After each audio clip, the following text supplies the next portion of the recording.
اور یہاں آپ کو بتائیں کہ سفارت خانہ پاکستان کے زیر اہتمام جاپان پاکستان کے سفارتی تعلقات کے 70 سال مکمل ہونے کی خوشی میں ایک تقریب کا اہتمام کیا گیا، جس میں پاکستان کمیونٹی کے افراد کے علاوہ مختلف سفارتکاروں نے شرکت کی۔ مزید جانتے ہیں آج نیوز کے نمائندے راشد سمد خان سے۔ سفارت خانہ پاکستان کے زیر اہتمام جاپان پاکستان کے سفارتی تعلقات کے 70 سال مکمل ہونے کی خوشی میں ٹوکیو کے مشہور ہوٹل کے شاندار ہال میں ایک پروکار تقریب کا اہتمام کیا گیا، جس میں پاکستان کمیونٹی کے افراد کے علاوہ جاپان کے سرکاری اور سیاسی اعلیٰ عہدیدار اور مختلف سفارتکاروں نے شرکت کی۔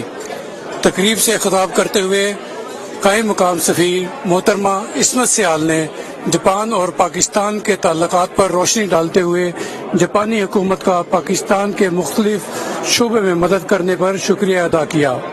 انہوں نے کہا جاپان کی 70 سے زائد کمپنیاں پاکستان میں کام کر رہی ہیں، جو کہ پاکستان کی ترقی میں ایک بڑا حصہ ہے۔ انہوں نے آنے والے وقت میں جاپان کے ساتھ تعلقات مزید مستحکم بنانے پر زور دیا۔ وزیر اعظم پاکستان شہباز شریف کا ویڈیو گام بھی چلایا گیا۔ تقریب میں پاکستان کی ثقافت کے حوالے سے اسٹال بھی لگایا گیا اور مہمانوں کی توازہ پاکستانی کھانوں سے کی گئی، جسے بہت پسند کیا گیا۔ راشد سمد خان، آج نیوز، ٹوکیو۔ متحدہ عرب امارات نے